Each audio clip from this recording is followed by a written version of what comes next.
இன்றைக்கி என்னோடய ஸ்டைலில் சிக்கன் குழம்பு எப்படி செய்கிறேன்னு பாருங்கள். இதுக்கு தேவையான அளவு ஒரு குழிக்கரண்டி அளவுக்கு எண்ணெய் ஊற்றிட்டேன். ஸோ ஒரு பட்டை ஒரு கிராம்பு போட்டிருக்கேன். தேவைப்பட்டால் ஒரு பட்டை ஒரு ஏலக்காய் சேர்த்துருக்கேன். தேவைப்பட்டால் நீங்கள் கிராம்பு போட்டுக்கோங்க. அது கூட ஒரு நல்ல பெரிய வெங்காயமாக சின்ன வெங்காயமாக இருந்தால் 2 வெங்காயம், நான் ஒரு மீடியம் சைஸ் வெங்காயத்தில் ஒரு 3 வெங்காயம் எடுத்துக்கிட்டேன். நல்ல எண்ணெயில் போட்டு வதக்கிட்டு அது கூட ஒரே ஒரு பச்சை மிளகாய், 2 பெரிய தக்காளி அதையும் போட்டு நல்லா வதங்கினதுக்கப்புறம் எப்படி என்ன பிரிஞ்சு வருது பார்த்தீங்களா?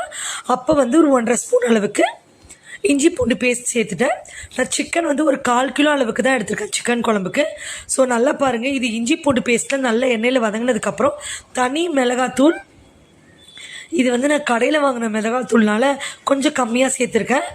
நம்ம வீட்டில் அரைக்கிற தனி மிளகாத்தூளாக இருந்தால் கரெக்டாக ஒரு 1.5 ஸ்பூன் அளவுக்கு சேர்த்துக்கோங்க. இது கடையில் ரொம்ப காரமாக இருக்கனால நான் 1 ஸ்பூன் அளவுக்கு தான் சேர்த்துட்டேன். அதுவும் நல்ல எண்ணெயில் நல்லா பிரிஞ்சு வந்ததுக்கப்புறம் நம்ம அதில் சிக்கன் சேர்த்துக்கலாம். நான் இன்றைக்கி வெறும் சிக்கன் மட்டும்தான் போட்டு செஞ்சுருக்கேன். உங்களுக்கு வேணும்னா உருளைக்கிழங்கு கூட நீங்கள் சேர்த்துக்கலாம். அதுக்கப்புறம் என்னோடய குழம்பு மசாலா தூள் அதில் கரெக்டாக என்ன சொல்லுறேன், அதில் ஒரு 1.5 ஸ்பூன், இதில் ஒரு 2.5 ஸ்பூன் அளவுக்கு சேர்த்துட்டேன். அதுவும் நல்ல எண்ணெயில் வதங்கினதுக்கப்புறம் தேவையான அளவுக்கு தண்ணி ஊற்றி நல்லா கொதிக்க விடுவோம். அந்த கொதிக்கிற கேப்பில் நல்லா நான் ஒரு 10 அளவுக்கு தேங்காய் எடுத்து வச்சுருக்கேன். அதையும் நம்ம அரைச்சி எடுத்துக்கலாம். உப்பு தேவைப்பட்டால் நீங்கள் டேஸ்ட் பண்ணி பார்த்துட்டு போட்டுக்கோங்க. பாருங்கள், நல்லா கொதிக்குது. நல்லா கொதித்தவொடனே சிம்மில் வச்சுருங்க. சிம்மில் வச்சு நல்லா சிக்கன் வேகட்டும். இன்றைக்கி நான் குக்கரில் வைக்கல, கடாயில் தான் வச்சுருக்கேன். நல்லா வெந்ததுக்கப்புறம் எப்படி எண்ணெய் பிரிஞ்சு ஆடை படர்ந்துருக்கு பார்த்தீங்களா? இப்போ நீங்கள் அரைச்சி வச்சுருக்க தேங்காவை ஊற்றணும். தேங்காய் ஊற்றுனதுக்கப்புறம் எப்பயுமே குழம்பு ரொம்ப கொதிக்கக்கூடாது.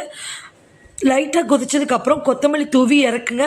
சூப்பரான சிக்கன் குழம்பு ரெடி ஆயிடும். சுடு சுட சாதத்திற்கு சாப்பிட்றப்ப ரொம்ப டேஸ்ட்டாக இருக்கும். நம்மளோட வீடியோ உங்களுக்கு யூஸ்ஃபுல்லாக இருந்திருக்கும்னு நினைக்கிறேன்.